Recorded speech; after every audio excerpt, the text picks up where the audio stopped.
전능하사 천지를 만드신 하나님 아버지를 내가 믿사오며 그 외아들 우리 주 예수 그리스도를 믿사오니 이는 성령으로 잉태하사 동정녀 마리아에게 하시고 본디오 빌라도에게 고난을 받으사 십자가에 못 박혀 죽으시고 장사한 지 사흘 만에 죽은 자 가운데서 다시 살아나시며 하늘에 오르사 전능하신 하나님 우편에 앉아 계시다가 저리로서 산 자와 죽은 자를 심판하러 오시리라.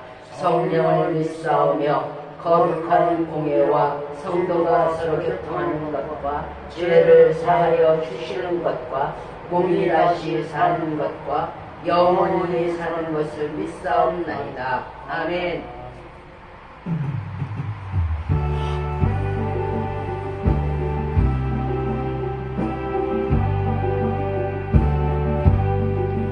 내 평생 소원이 높은 주를 알아가 이 세상이 멸한 날 주 앞에 가리라. 꿈같이 헛된 세상을 취할 거무어나 이 수고한 마하여도 헛된 것뿐일세. 우리같은 시험 마누라 겁내지 맙시다. 구주의 얼음 그 신이 이기고 남겠네. 그보다 귀한 믿음을 참 못에 되도다. 이 집 믿는 사람들 다 복을 받겠네. 살같이 빠른 화물은 주의 앞길세. 온 몸과 마음을 바치고 힘써서 일하세. 아멘. 오늘 우리들에게 주신 말씀은 신약성경입니다. 누가복음 11장 29절로 32절이 되겠습니다. 제가 가진 성경은 신약성경 113년이고요. 신약성경 누가복음 11장 29절로 32절입니다. 찾으신 줄 알고 제가 먼저 신약성경 누가복음 11장 29절을 먼저 읽도록 하겠습니다. 무리가 모였을 때에 예수께서 말씀하시되 이 세대는 악한 세대라 표적을 구하되 요나의 표적밖에는 보일 표적이 없나니 요나가 니느웨 사람들에게 표적이 된 것 같이 인자도 이 세대에 그러하리라. 심판 때에 남방 여왕이 일어나 이 세대 사람들을 정죄하리니 이는 그가 솔로몬의 지혜로운 말을 들으려고 땅 끝에서 왔으며니와 솔로몬보다 더 큰 이가 여기 있으며 심판 때에 니느웨 사람들이 일어나 이 세대 사람을 정죄하려니 이는 그들이 요나의 전도를 듣고 회개하였음이거니와 요나보다 더 큰 이가 여기 있느니라. 아멘. 자, 오늘 말씀의 주제는 표적과 요나, 표적과 요나라는 주제로 말씀을 전해드리도록 하겠습니다. 자, 지나간 시대나 지금의 시대나 또 앞으로 오는 세대도 모든 사람들은 예수님이 살아계신다면 내게 표적을 보여주세요. 아마 이렇게 많은 사람들이 말할 것입니다. 그러면 믿겠어요. 내게 표적을 보여주세요. 뭐 산이 갑자기 엎어진다든가. 자, 오늘 예수님께서 표적을 보여달라고 하는 그 바리새인과 유대인들에게 이제 더 이상 표적을 너에게 보여주지 않겠다. 왜냐하면 이들이 예수님을 시험하고 그 시험에 통과하더라도 표적을 계속적으로 보여주더라도 더더더 하더라도 거부를 하기 위한 그러한 질문이었기 때문에 그러한 표적 요구였기 때문에 하나님께서 거절하셨어요. 우리도 또 우리 전후의 세대도 또 지금 세대도 세상에서의 안일과 부와 명예와 출세를 위해서 예수님께 표적을 구합니다.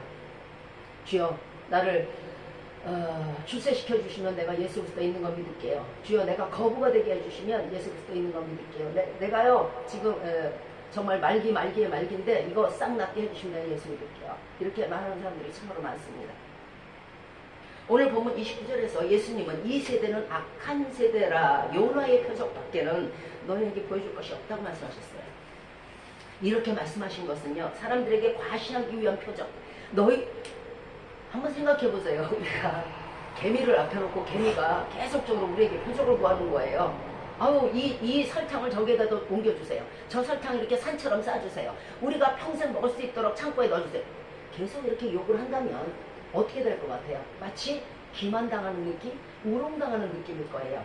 예수께서도 마찬가지였어요. 계속적으로 표적을 요구를 하는데 자신들의 출세와 영달을 위해서, 부와 명예를 위해서, 육신의 강건함을 위해서 계속적으로 요구를 하는 거예요. 왜 악하다고 하냐면 그것을 요구하는 게 나쁘다는 게 아니에요. 당연히 요구해야죠. 왜냐하면 정말 발톱이 뭐 조금만 잘못돼도 기도하는데 지장이 돼요. 뭐가 좀 잘못되고 배가 고파도 기도하는데 지장이 있어요. 표적을 구하는 게 나쁜 것이 아니에요. 그런데 영원 구원이라는 문제에 대해서는 뒷전이라는 거예요. 내가 주먹은 가깝듯이 내가 지금 당장 먹고 사는 게 문제고 내가 당장 출세하는 게 문제고 나중에야 천국에 갈값세 안 갈값세. 영원 구원에 대해서 너무 등한시하면서 앞에 보이는 부와 명예를 위해서 이렇게 자꾸 표적을 구하니까, 안일만을 위해서 구하니까 이 세대의 육적인 표적을 더 이상 보일 필요가 없다고 생각하신 거예요. 그러니까 오직 영적인 부활의 예시, 즉 요나의 표적. 요나가 물고기 속에서 3일 동안 있다가 살아난, 다시 부활한, 예수 그리스도가 부활하신 그것과 마찬가지로 살아난 그것처럼 영적인 요나의 표적밖에는 보여줄 것이 없다는 것이죠. 악한 세대라는 게 무엇일까요? 하나님께서 성경에서 늘 참 말씀하시기를 악한 세대, 악한 세대, 이렇게 말씀하세요. 악한 세대라는 건요, 단적으로 말씀드릴게요. 악한 세대라는 건 예수님이 왜 오셨는지, 예수님이 왜 죽어야 했는지, 예수님이 왜 피를 흘려야 했는지, 왜 예수님이 비참하게 돌아가셔야 했는지 그거를 알려고 하지 않는 세대가 악한 거예요. 조금 도둑질하고 조금 남하고 다투고 이런 게 악한 게 아니에요. 그런 것도 물론 일련의 덕에 악함에 들어가겠지만 인간의 가장 기본적인 거, 왜 예수님이 오셨고 왜 예수님이 피를 흘리고 죽으셔야 했는지 이거를 알으려고 하지 않는 세대, 그리고 예수 그리스도를 믿으려고 하지 않는 세대가 악한 세대라는 거예요.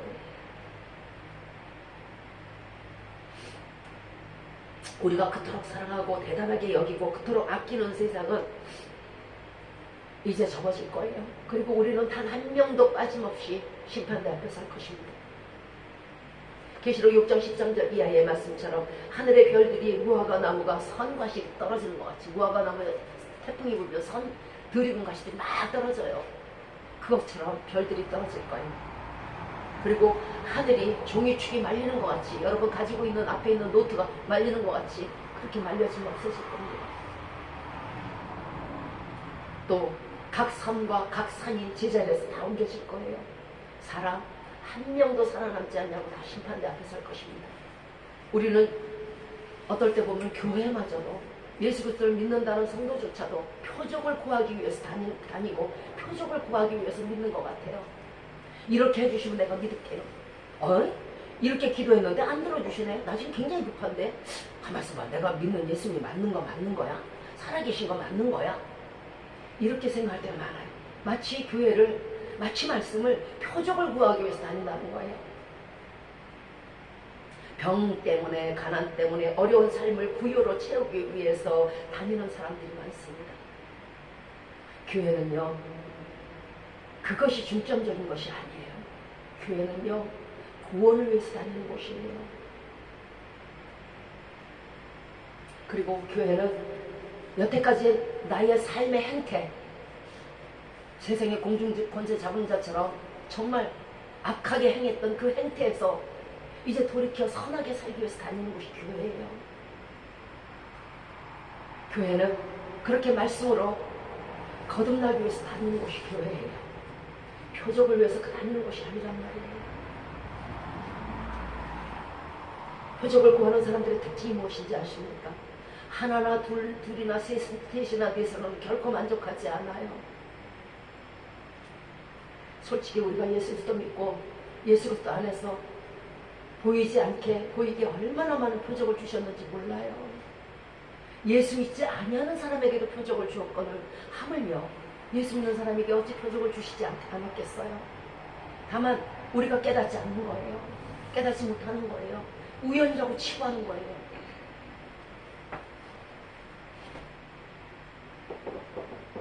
늘 모자라다고 하고 표적을 더 주세요. 나는 부족해요. 이것만으로는 어림도 없어요. 내가 확실을 가질 때까지 표적을 주세요. 머리를 둘로 만들면 표적을 주는 걸 주실까요? 그리고 저 사람 것이 표적을 줬음에도 불구하고 저 사람 것이 더 큰데요? 저 사람이 더 축복받았는데요? 왜 나는 이렇게 조금해요? 더 큰 표적 주세요. 더 크게 축복하세요. 이렇게 말해요. 이것이 악한 세대라는 거예요. 이 사람들 가운데 영혼 구원에 관심은 없어요. 그래서 악한 거예요. 왜? 하나님은 영혼 구원을 위해서 오셨지 육신의 구원을 위해서 오신 게 아니잖아요. 그거는 부수적인 것이에요. 이 사람들 가운데 영혼 구원이라는 단어는 찾아볼 수가 없습니다. 오늘 본문 32절입니다. 심판때에 니느웨 사람이 일어나 이 세대 사람들을 정죄하느니 이는 그들이 요나의 전도를 듣고 회개하였으며니와 요나보다 더 큰 이가 여기 있으며. 자, 요나가 전도했을 때 니느웨 성 사람들은요 제에 앉아서 뒹굴면서 베옷을 입고 그리고 회개했어요. 자신들의 악함을 회개했고 지금까지의 모든 삶을 버리고자 회개했어요. 그런데 우리는 어떻습니까? 이들은 요나의 전도를 듣고 회개를 했죠. 우리는 우리 가운데 성경 말씀이 있듯이 예수 그리스도가 실제로 계세요. 성령님이 살아 계신단 말이에요. 그런데 그 말을 안 들어요. 그러면 니느웨 성 사람들이 우리에게 뭐라고 할 것 같아요? 우리는 요나 전도 듣고 회개했는데 니네는 예수 그리스도가 옆에 있는데도 회개를 안 하냐? 네 속에 거하시는 성령님이 있는데도 회개 안 하냐? 그러니까 정죄가 되는 거예요. 남방여왕도 마찬가지. 남방여왕이라는 건 스바의 여왕이에요. 저 땅끝에서 왔어요. 가장 먼 곳에서 말씀을 듣고도 왔어요. 그런데 우리는요, 내 옆에 있는, 내 앞에 있는, 내 안에 있는 말씀조차도 들으려고 하지 않고 믿으려고 하지 않는다. 이것이 악한 세대라는 거예요. 우리는 이렇게 생각할 때가 있어요. 저 사람들 예수 그리스도 안 믿지. 교회도 안 가지. 오늘 주일인데. 저거 악해. 가 아닌 거예요. 가 아니에요. 우리 속에 말씀이 있는데 그대로 행하지 아니하면 우리 속에 예수 그리스도의 피 흘린 십자가가 보이는데도 예수 그리스도를 온전히 믿지 않는 것, 이것이 악한 세대예요. 그러므로 우리도 그렇게 행한다면 남방 여왕이 그리고 니느웨 성 사람들이 우리를 정죄할 거예요. 왜? 우리는 회개했는데 말씀을 듣고 회개했어. 우리는 말씀을 듣고서 땅끝에서 왔어. 그런데 너희는 말씀이 앞에 있는데도 듣지 않고 믿지 않았어. 너희는 회개하지 않았어. 그러니까 정죄할 수밖에 없는 거예요. 내가 정죄 당하지 않으리라고 생각하지 마세요. 우리는 요나나 솔로몬의 말을 듣고자 왔지만 너희는 솔로몬이나 요나보다 더 큰 이가 있는데 예수 그리스도가 있는데 그 말씀조차도 들으려고 하지 않아? 당연히 우리를 정죄해요. 사람의 죄악 중에서 가장 큰 게 뭘까요? 살인이요? 한 600만 명 죽이면 가장 큰 죄악일까요? 1000만 명 죽이면 가장 큰 죄악일까요? 세상의 죄악 중에서 나와 있는 지금 범죄 중에서 가장 큰 범죄가 뭘까요? 이 세대의 악 중에서 가장 큰 악이 뭘까요? 바로 하나님의 아들이신 예수 그리스도를 십자가에 못 박은 사건이에요. 이거 이상 인간에게 더 큰 죄는 없어요. 이거 이상 이 세대와 이 땅에서 이 세계에서 가장 큰 죄악은 없어요. 이 일로 모든 세대가 다 죽었어야 돼요. 저 같으면 아마 그랬을 거예요. 제가 하나님 같으면 세상에 내가 너희를 사랑해서 내 독생자 내 아들을 내 피를 주었건만 너희가 이를 오히려 잡아 죽여? 여러분 같으면 어떨 것 같아요? 그런데 이 가장 큰 죄악, 가장 큰 범죄, 인류의 가장 큰 죄를 가장 복된 인류의 구원으로 영광스러운 사건으로 오히려 예수 그리스도의 은혜로 뒤바꿔졌어요. 아멘. 그러므로 모든 인류가 모든 인류가 죽었어야 되는데 모든 인류가 예수님께 은혜로 살았잖아요. 자비로 살았잖아요. 사랑으로 살았잖아요. 그러면 그 앞에 무릎 꿇고 자복해도 시원치가 않아요. 그런데도 회개해야 함에도 불구하고 그 사랑을 그 보혈의 구원을 받아들이지 않고 있는 것이 가장 악한 세대라는 거예요. 범죄를 저지른 것이 악한 것이 아니고 예수를 받아들이지 않은 것이 악한 것이에요. 그래서 예수님은 이 세대가 악하고 지나간 세대가 악하다는 거예요. 앞으로 올 세대도 아마도 그럴 것이에요. 지금도 많은 사람들이 표적을 구합니다. 나는 이렇게 가난하니까 부자 되게 해주세요. 나 집 없는데요. 집 주세요. 고래등 같은 거 주세요. 하나님은 부유하시다며 고래등 같은 거 주세요. 넓은 평수 주세요. 내 육신이 곤고하니까 빨리 낫게 해주세요. 그러나 천지 만물을 지으신 하나님이 천지 만물을 주관하시는 하나님 앞에서 우리는 더 이상 표적을 구할 필요가 없어요. 왜냐하면 너무도 많은 표적이 있잖아요. 별이 어떻게 안 떨어지고 있을까? 나중에 떨어진다면 어떻게 지금은 안 떨어질까? 어떻게 해가 있고 달이 있지? 어떻게 바람이 불지? 어떻게 비가 오지? 만약 비가 안 오면 난 손 씻을 물도 없을 텐데. 우리 주위에 우리에게 주신 표적과 기적과 이사는 오병이어뿐만이 아니고 칠병이어뿐만이 아니고 차고 넘치는 표적들이 있어요. 여러분이 어머니 뱃속에 나올 때 쌀 한 줌 가지고 나오셨어요. 그것이 다 표적이에요. 여러분 지금 집안에 쌀이 가득하잖아요. 그것이 표적이에요. 쌀뿐이에요. 여러분 나올 때 가스를 갖고 나왔어요. 그럼 우리가 배우면 어떻게 되니? 자, 이 넘치는 표적 가운데서 그 가운데서 살면서 지금도 숨을 쉬면서 마치 태양 아래서 나 촛불 켜게 초 좀 줘봐요. 바다를 보면서 내가 저 바다를 채울 테니까 양동이 좀 줘봐요. 똑같은 얘기를 하고 있는 거예요. 우리가 표적을 구한다면 이런 사람이 되는 거예요. 이미 태양이 있잖아요. 이미 바닷물이 차고 넘치잖아요. 그런데 거기에 조금 더 달라고요? 그래서 우리 세대는요, 표적을 구하는 그 세대가 악한 것은요, 이미 많은 표적을 우리에게 주셨기 때문에 그래요. 여러분에게 그 모든 것을 주셨는데 그 외에 어떤 것을 안 주시겠어요? 예수님은 말씀하세요. 너희가 천사보다 귀하다. 온 지구 한 덩이보다 너희 영혼 한 명의 영혼이 귀하다고 말씀하셨어요. 이 지구도 한 덩이를 다 주셨을 텐데 그 안에 뭐가 있어요? 온 빌딩도 있고 다 있어요.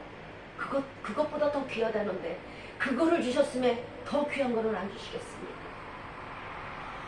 더 이상 표적을 구할 필요가 없는 거예요.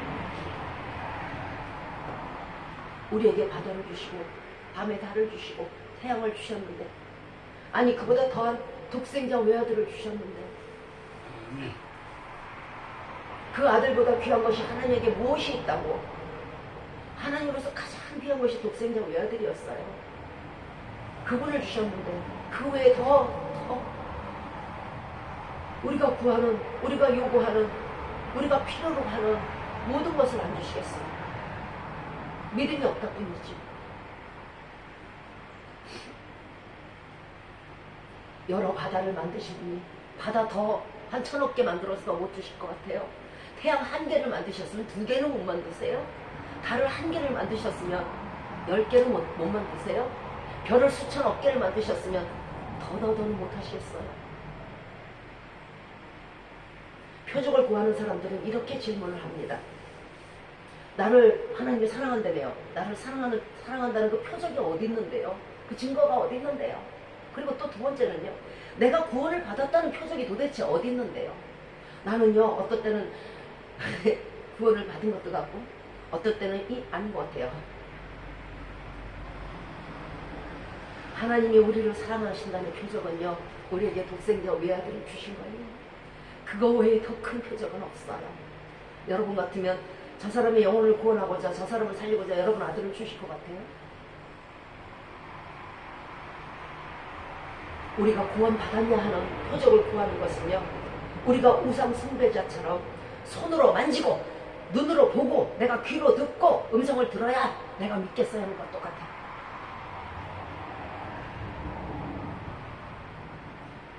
절망과 의심은요, 우리가 구원을 이루는데 아무 도움이 되지 않아요.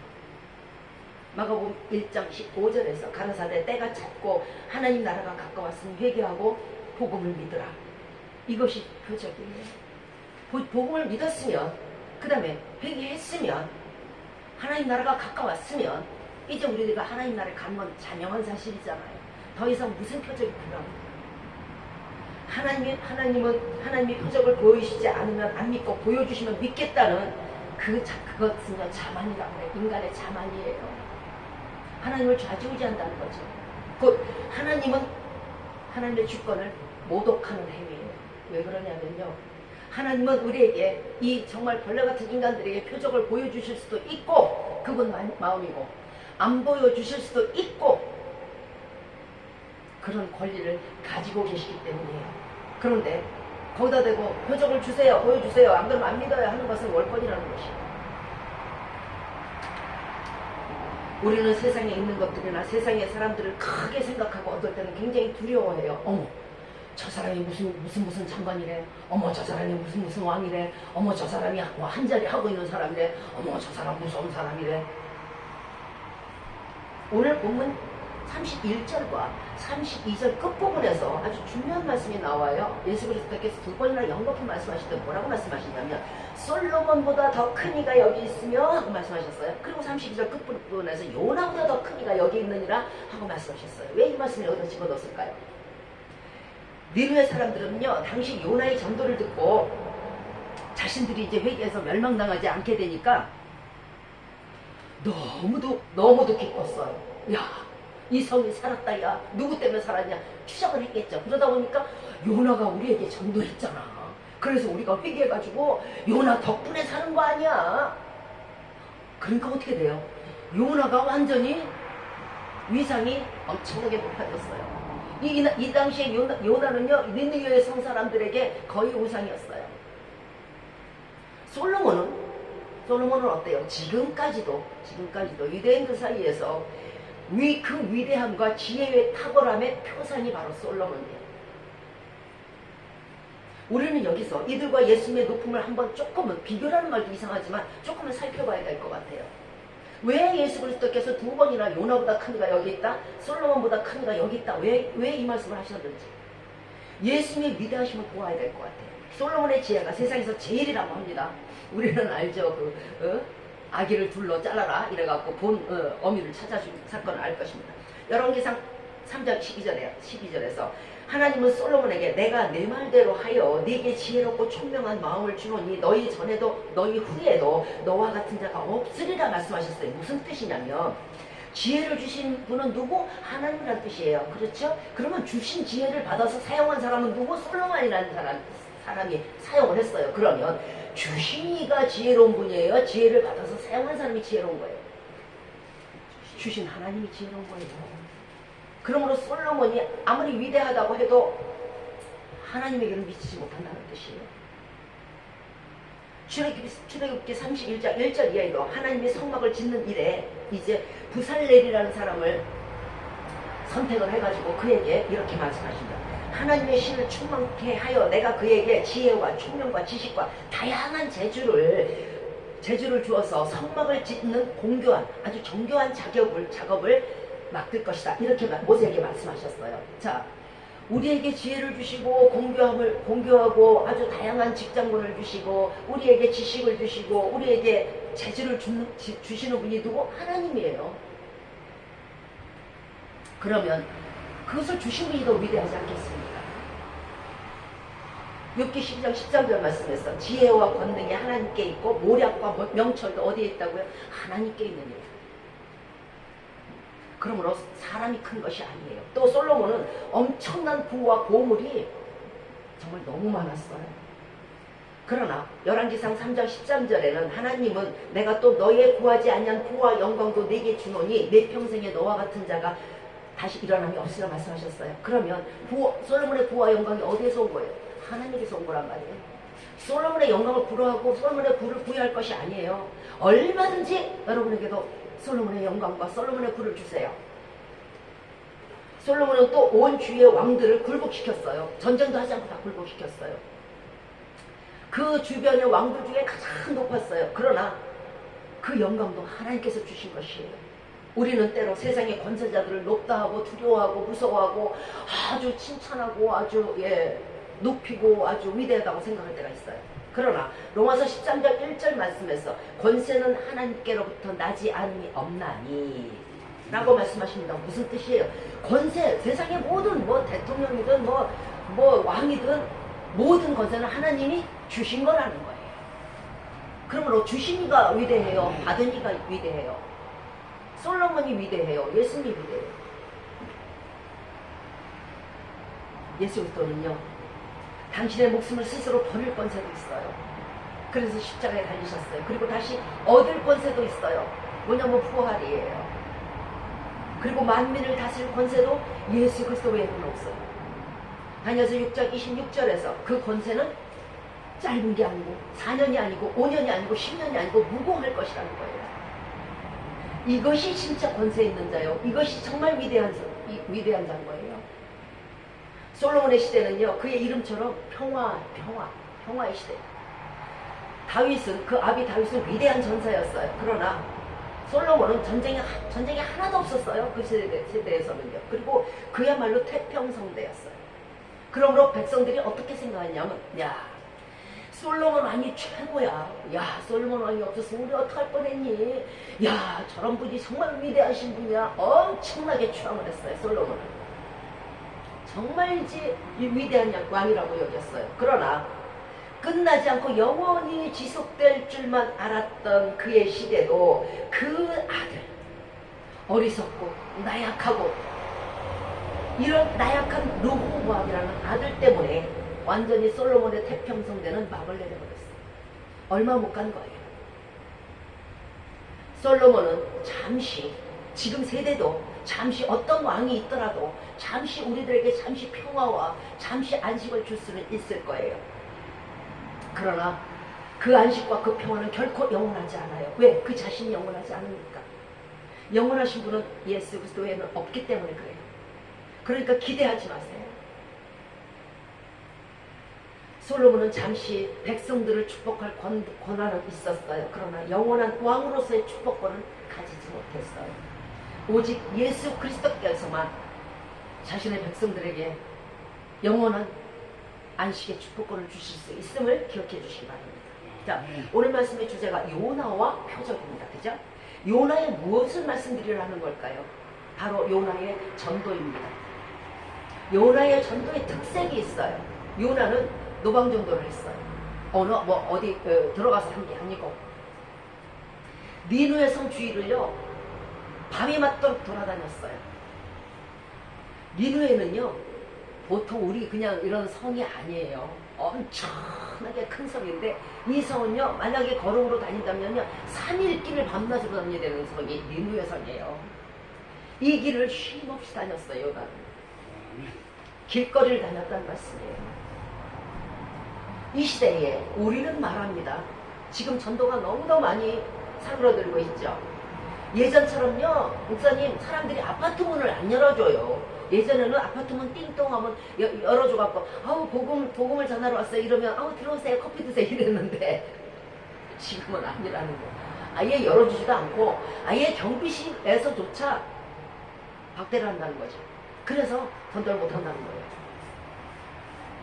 아파트 문도 안 열어줘요. 경비실에서 내쫓겨요. 그러니까 저는요 전도를 하고 싶은 마음이 있는데요 전도를 못해요. 그것은 핑계에 불과합니다. 요나의 노방전도에 비춰보면요 나는 일거리가 없어서 못하겠다는 말과 같아요. 길거리가 없어서 나는 일 못해요. 요나는 길거리를 다녔는데 내 눈에는 길거리가 안 보여요. 그래서 내가 길거리가 없어서 요나처럼 전도를 못해 하는 거하고 똑같아요. 똑같잖아요. 요나 길거리가 다녔어요. 지금도 길거리는 있고요. 그 길거리 물고기는 수없이 많아요.